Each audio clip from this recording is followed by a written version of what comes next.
fundamental duties that you mentioned earlier. Right. Those sound more like obligations than rights. You're right, they do. Those were actually added to the Constitution a bit later in 1976, and I think they reflect a sense of responsibility that citizens have to their country and to each other. What kind of duties are we talking about here? So things like respecting the national flag, the national anthem, cherishing and preserving our heritage, developing the scientific temper, humanism, the spirit of inquiry and reform.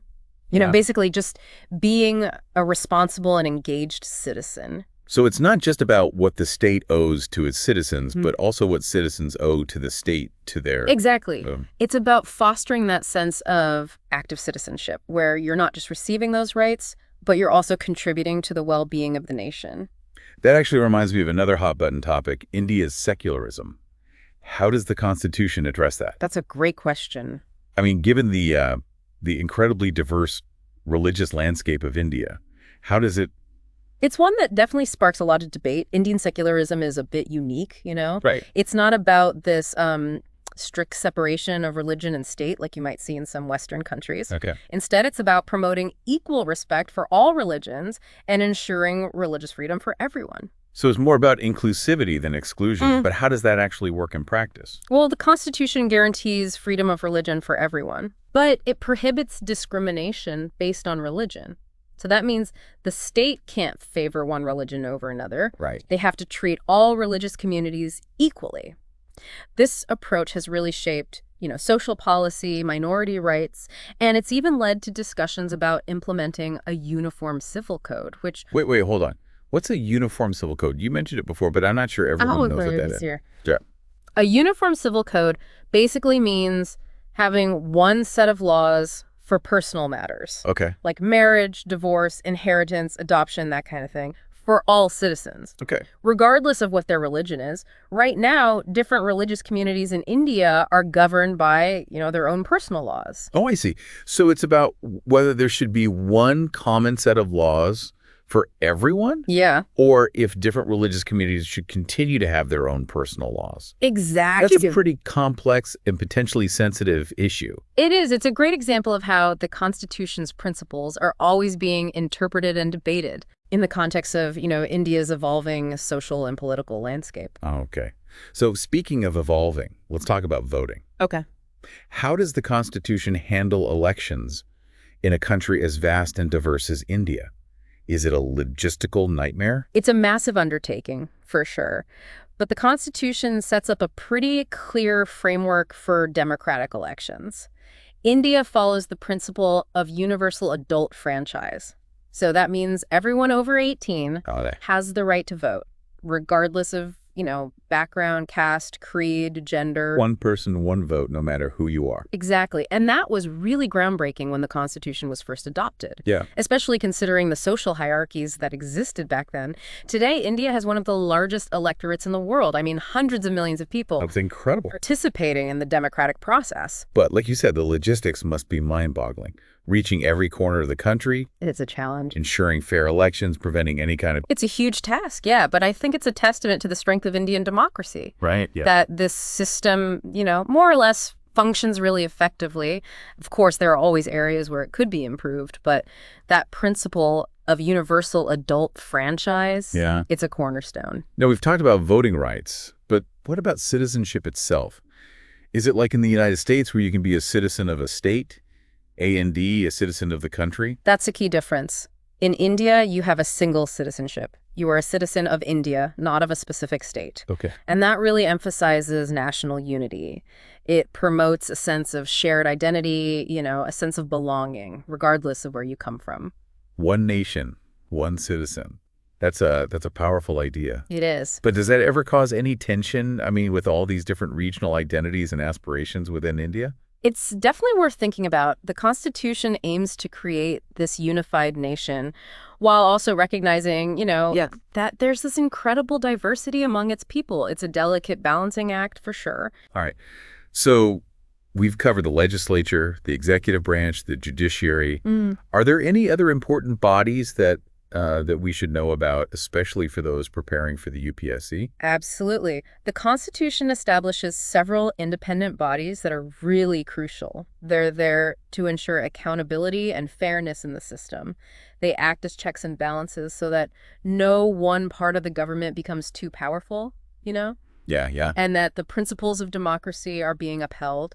So give us the rundown. Which ones are like must-knows for the UPSC? Well, the Election Commission is a big one. They're responsible for conducting free and fair elections for the parliament, state legislatures, Right. even the president and vice president. So they're kind of like the referees Exactly. of the democratic game. Making sure everyone is playing by the rules. Yeah. And then there's the Comptroller and Auditor General of India. We call it CAG for short. They audit the accounts of both the central and state governments. So they're making sure that public money is being used responsibly and transparently, that there's no No funny business going on. Exactly. And we can't forget the public service commissions, Right. both at the union and state levels. They conduct the exams for, recruitment to various government services. Right. And they play a huge role in keeping the civil services running smoothly and ethically. They're the ones making sure that it's the most qualified candidates who are selected for these crucial roles. So they're kind of like the unsung heroes of the Constitution, They are. working behind the scenes to keep everything running smoothly and fairly. Exactly. And the Constitution makes sure that they're independent, that they can do their jobs without any undue influence Oh, it's good. from the government. That helps to build trust in the system. People know that these important functions are being carried out impartially and effectively. But what happens when, things go wrong, like during a major crisis or a national emergency? Does the Constitution have anything to say about those kinds of situations? It's an important question, and yes, it does. The Constitution actually has specific provisions for dealing with emergencies. There are three main types: national emergency, Okay. state emergency, which is sometimes called president's rule, Right. and then financial emergency. So there's like a plan in place for when things get really tough. Yeah.